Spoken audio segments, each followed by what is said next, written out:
the call came in at 2:47 in the morning. Not the kind of call that wakes you slowly. The kind that snaps you upright before your eyes are even open, your hand already reaching for the phone on instinct. Muscles memory, doing what the mind hadn't caught up to yet. At Mercy Ridge Medical Center, the trauma bay was already moving by the time the ambulance backed in. Gurneys rattled. Someone shouted for O negative. The automatic doors blew open and the cold February air rushed in with the paramedics, and behind them, strapped to a board with 2 IV lines already run and a neck brace that looked almost absurd given the size of the man wearing it, was a patient nobody at that hospital was prepared for. His name was Staff Sergeant Decker Holt. 31 years old. Army Ranger, 75th Regiment, 3 deployments. He had no next of kin listed in his file. The emergency contact field said only, Unit. He wasn't bleeding. That was the first thing Dr. Annette Ferris noticed when she pushed through the curtain and looked at him. No visible wounds. No GSW, no shrapnel, no blunt force trauma. The man was lying completely still, with his eyes open and fixed on the ceiling, and his vitals were wrong. Not crashing, not flatlined, just wrong. Heart rate at 34. Blood pressure so low her attending had already ordered a second reading because the first one couldn't be right. Oxygen saturation holding at 91, which wasn't an emergency, but it wasn't nothing either. What happened to him? She asked the paramedic, filling out the handoff paperwork. The man shrugged. We got the call from a buddy of his. Said he came home from a private security job 3 days ago and just stopped. Stopped eating, stopped talking. This morning his roommate couldn't wake him up. 3 days, Annette repeated. 3 days. She pulled her penlight and leaned over him. His pupils responded, equal and reactive. He wasn't seizing. No sign of stroke. She ran her knuckle down his sternum, a sternal rub, the kind that makes most unconscious patients flinch or groan. Decker Holt did not move at all. The neurologist they paged, Dr. Sumner, arrived 20 minutes later and ordered an MRI, a tox screen, a full metabolic panel. Everything came back clean. Brain showed no lesion, no bleed, no edema. Tox showed nothing, not even alcohol, not even ibuprofen. The man was healthy by every measurable standard and entirely unreachable. Conversion disorder, Dr. Sumner said finally, in the hallway outside the room, using the voice he reserved for cases that frustrated him. Possibly psychogenic, non-epileptic state. Could be trauma-related shutdown. Could be, Annette said. We'll monitor him. Psych consult in the morning. She nodded, but she stayed after he left. She stood in the doorway of the room and looked at Decker Holt lying there under the fluorescent light, and something about the way he was positioned bothered her. Not medically, something else. His hands were folded over his chest, not limp, not posed by the paramedics. She'd checked. He had put them there himself at some point, like a man in a coffin who'd arranged himself. She went home at 6 a.m. and couldn't sleep. The day shift brought new faces and new paperwork, and no new answers. Addie Kane arrived at 7:15, as she did every Tuesday, in her worn gray sneakers and the navy scrubs she'd bought herself because the hospital-issued ones were too short in the leg.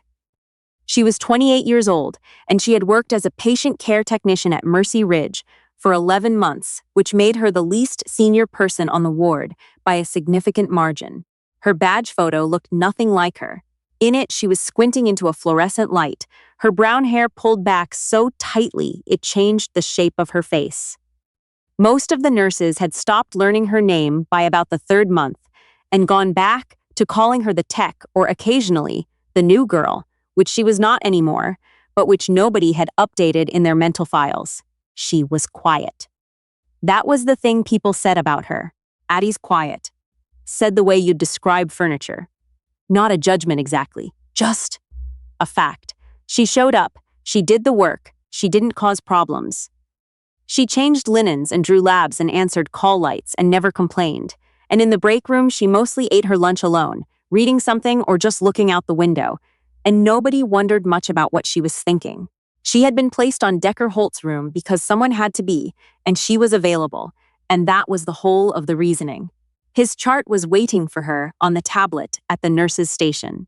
She read it standing up, the way she always did, one shoulder against the wall. The diagnosis read unspecified catatonic disorder, etiology unclear. The attending note said rule out conversion. Psychiatric consult pending. She scrolled down to the intake form. Ranger, 75th, 3 deployments. Private contractor work, 18 months. She stood there a moment longer than the chart required. Then she went in. The room was quiet.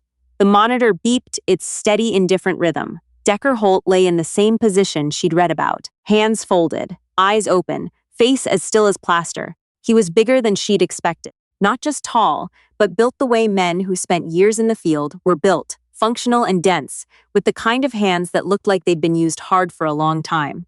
There was a scar along his jaw that had healed clean. Another at the base of his left wrist.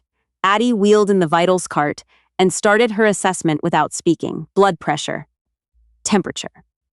She logged everything efficiently, not rushing, not dawdling. She was repositioning his arm to return it to the bed rail when she felt it. A single tap against her palm. She stopped. She waited. 2 taps. A pause. 1 tap. She set his arm down very carefully and stepped back. She looked at his face. He was still staring at the ceiling, expression unchanged. And if you'd walked into the room at that moment, you would have seen exactly what everyone else had seen. A catatonic patient and a technician finishing up her vitals. But Addie Kane had gone very still in a way that had nothing to do with medical assessment. Her mind was running fast and quiet behind her eyes, running through something she had not thought about in 4 years.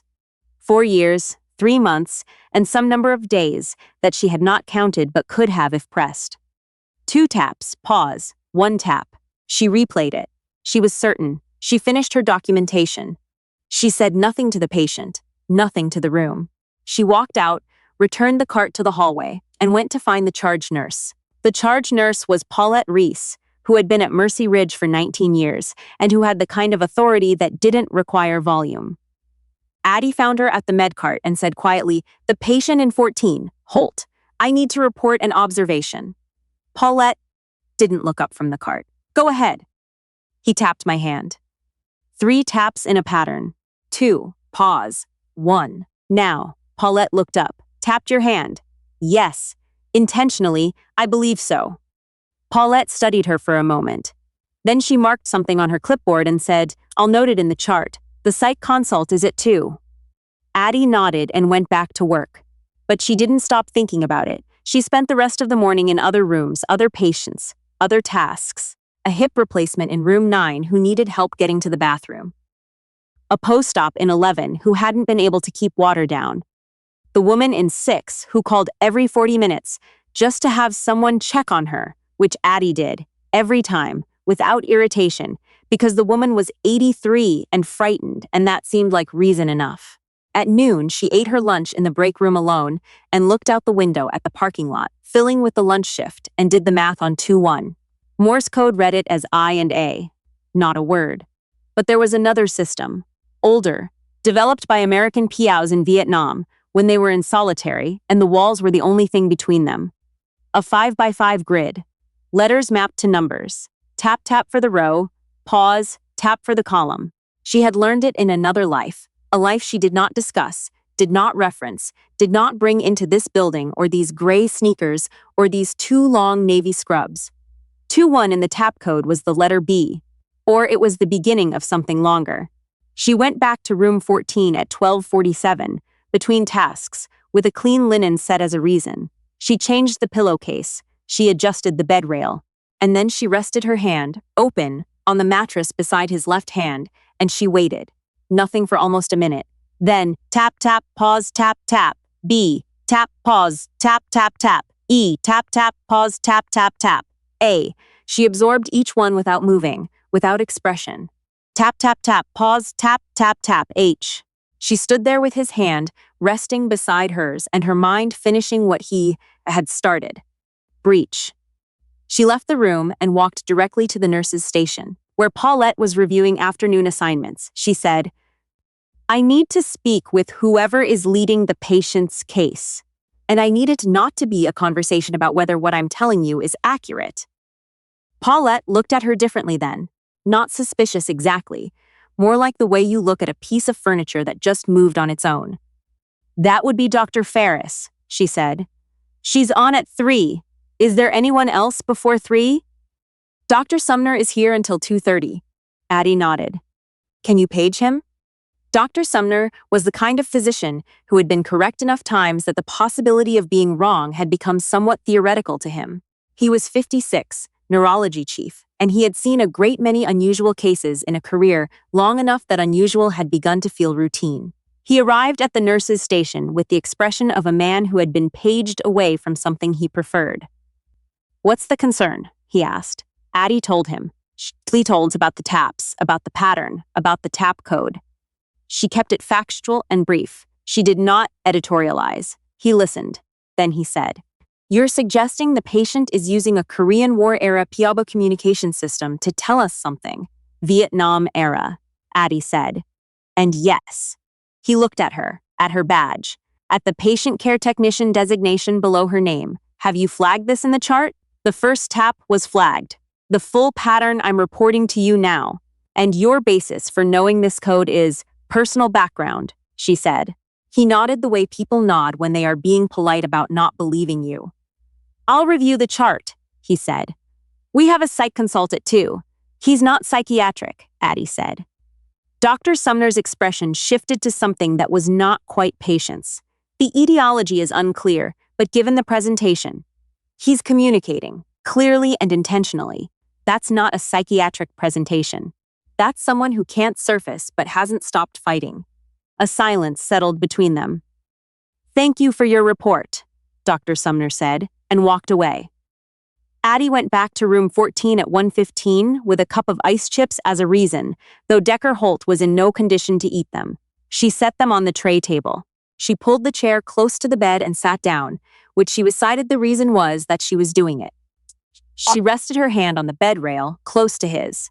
She said quietly, I hear you. She wasn't sure she expected anything. He tapped once, pause, once, A, tap, pause, tap, tap, B.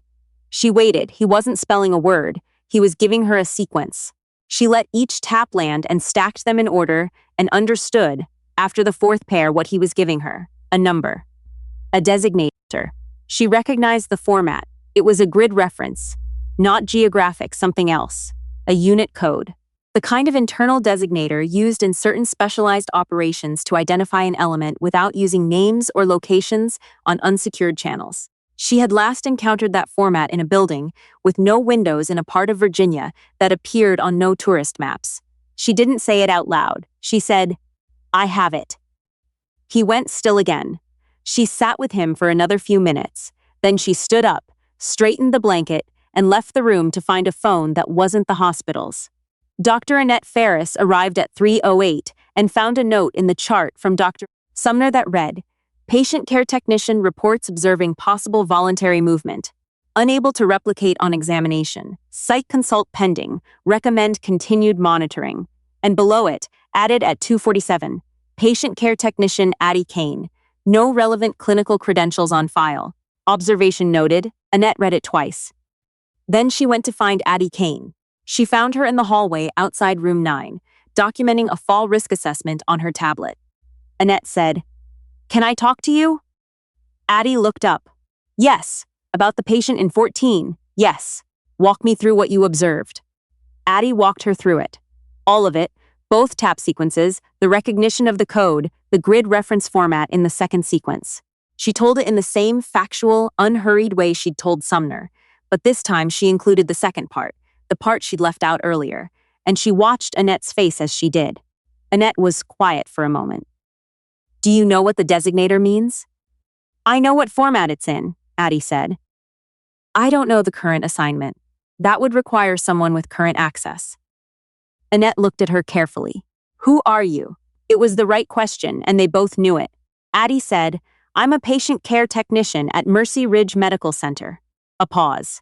I used to be other things. What things? Addie looked at the tablet in her hands. Then she looked back up. I spent 4 years as a combat medic with the 160th SOAR. Then 2 years in a role I'm not going to describe in a hospital hallway. I left that world voluntarily. I have been here for 11 months, and I am good at this job. Annette stared at her. The 160th SOAR. Night Stalkers. The air regiment that supported the most sensitive special operations in the U.S. military. Not a unit you ended up in by accident. You left voluntarily, Annette repeated. Yes. Why? Addie was quiet for a beat. Because I'd seen enough of what happens when things go wrong, and I wanted to do something where things go right more often. She said it simply, without performance. I'm good at this too. Different kind of good. Annette stood there in the hallway for a moment. Through the window of room 14, she could see the shape of Decker Holt, still, patient, unreachable, by everyone, except, apparently, the woman standing in front of her holding a tablet with a fall risk assessment on the screen. The psych consult is at 2, Annette said. He's already been evaluated. What did they say? Consistent with psychogenic shutdown. They want to try pharmacological intervention, low-dose benzodiazepine to interrupt the withdrawal state. Addie's jaw tightened, just slightly. That could clinical judgment. I know it is. She kept her voice even. And you can make it. I'm not telling you what to do.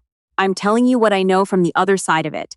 From the side of what these men do to themselves when something goes wrong that they can't process. It's not psychiatric collapse. It's a controlled shutdown. His body isn't failing.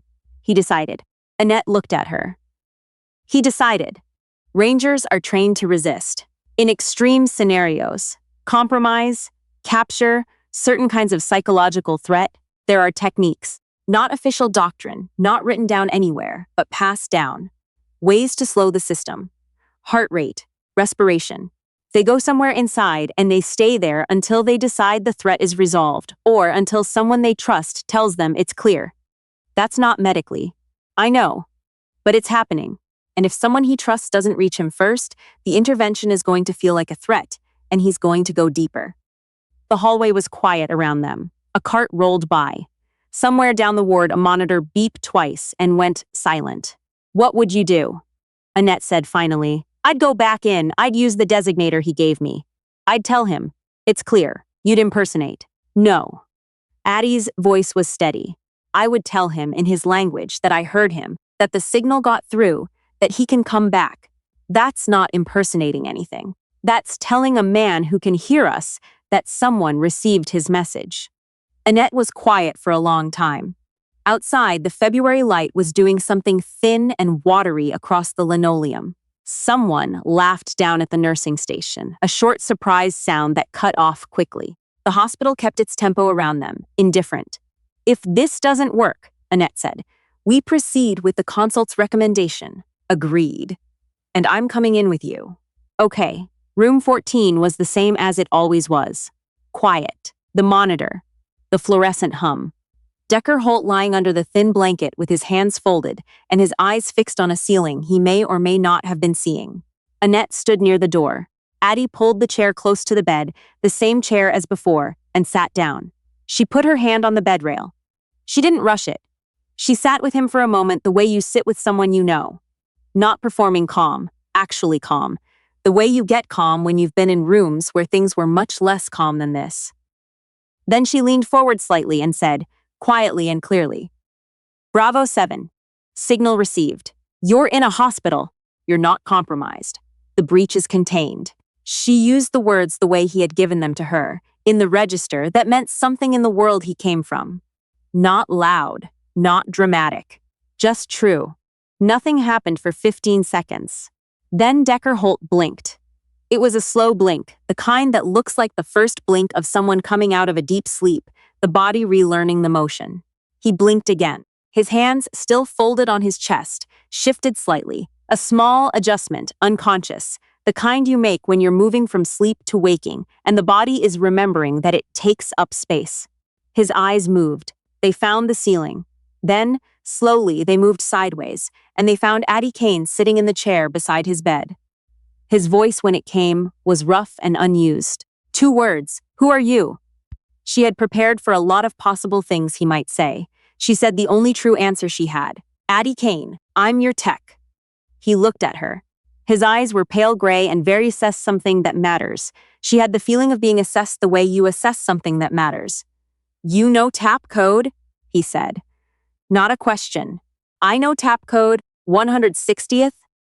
She held his gaze for a while. Another long look. Then something in his face shifted, not softening exactly, but settling. The way a locked door sounds when the mechanism releases. Not dramatic, just the small, definitive sound of the thing that was engaged becoming disengaged. He tried to sit up. His arms were not cooperating at the degree he expected them to, and she stood and adjusted the bed without being asked, and he didn't thank her, just accepted the adjustment the way a person accepts help they're not embarrassed to need. "How long?" he said. "3 days since your roommate called it in. About 4 days since you came back from the job." He absorbed that. "What's the date?" She told him. He nodded. He looked at his hands for a moment, the hands he'd been tapping with, the hands that had done the only communicating available to him. He looked at them the way you look at something that surprised you by working when you weren't sure it would. Annette stepped forward then. She introduced herself. She said they'd run tests, that everything was clear, that she wanted to do a quick neurological check. He submitted to it with the patience of a man who has been checked and assessed many times in many circumstances and knows how to hold still while it happens. He answered her questions accurately and without delay. He tracked her pen light. He squeezed her fingers with both hands. "You're going to feel weak for a few days," Annette told him. "Your body needs to recalibrate. We'd like to keep you overnight at minimum." "Fine," he said. "Is there someone we should contact?" Something crossed his face, a brief shadow that passed quickly. "No," he said. Then, after a moment, "There's a guy named Porter. He knows my unit. He can make whatever calls need to be made." Annette nodded and said she'd have someone find a number. She glanced at Addie, a look that carried things that would have taken sentences to say. And then she left the room. The door eased shut behind her. Decker Holt and Addie Kane sat in the quiet for a moment. "What happened?" Addie asked. Not clinically, just one person asking another. He looked at the window. Job went sideways, in a specific way, the kind of sideways that stopped. Started differently. There was a civilian. A kid, maybe 12. He got into the perimeter and I made a call and the call was wrong and he wasn't hurt, but it was close. Closer then, he stopped again. She waited. "I've made hard calls before," he said. "This wasn't a hard call. It was a bad call. I knew it the second I made it. And I couldn't. I needed to stop the clock. Just stop everything until I could figure out where that puts me." Addie was quiet for a moment. "Did you figure it out?" He looked at her. "No, okay," she said. "That's it? Okay? That's it. Figuring it out takes longer than 3 days. You know that." He studied her. "How do you know that?" She looked at the window. Outside, the February afternoon had gone gray and flat, the kind of light that doesn't pick favorites. "Because I've stopped some clocks, too," she said. "And I'm still figuring things out. That's just what it is." He was quiet. The monitor continued its patient count. A cart passed in the hallway, wheels squeaking once, and then going smooth. "You didn't have to come in here yourself," he said finally. "Somebody had to. Sumner didn't believe you. He didn't need to. I needed to." He turned that over. "Why?" She considered the question seriously, the way it deserved. "Because you were in there doing the only thing you knew how to do, which was signal and wait and trust that somebody would hear you. And I heard you. And it seemed wrong to hear something like that and not answer." It was quiet for a while after that. The light moved slowly across the floor, the way it does in hospitals, where time has its own specific quality. Not slow, not fast, just relentless and honest. A nurse knocked and entered briefly to update a bag, did her work professionally, and left. Decker Holt ate 4 crackers from a packet someone had left on his tray table and drank a cup of water and did not comment on how necessary that turned out to be. At some point, he said, "The 160th. Why'd you leave?" "I told my attending I'd seen enough of what happens when things go wrong." "That's the version for your attending." She almost smiled. "Yeah. What's the other version?" She thought about it. "Same reason, I think. Just. I wanted to be somewhere I could actually reach people, not just keep them alive to get back in. Reach them." He looked at her steadily. "You reached me." She stood up and straightened the blanket that didn't need straightening. "Get some rest," she said. "The doctor will be back in a couple hours and you'll want the energy for the part where they explain everything again, slowly." He said, "Addie." She paused at the door. "Thank you." She looked back at him. He was sitting up against the pillows with his big hands resting on the blanket, pale and wrung out, and more present in his own face than he'd been all day. He looked like someone who'd come a long way back and wasn't entirely sure yet what he'd returned to, but was willing to find out. "That's the job," she said. She said it lightly, but they both knew she meant it as something larger than the building they were standing in. Larger than the badge clipped to her scrubs, larger than the 11 months she'd been here quietly doing the work while people forgot to learn her name. She pulled the door almost closed and went back down the hall to finish her shift, her gray sneakers quiet on the linoleum, her face giving nothing away to anyone she passed. The monitor in room 14 beeped its steady rhythm. This time, someone was there to hear it.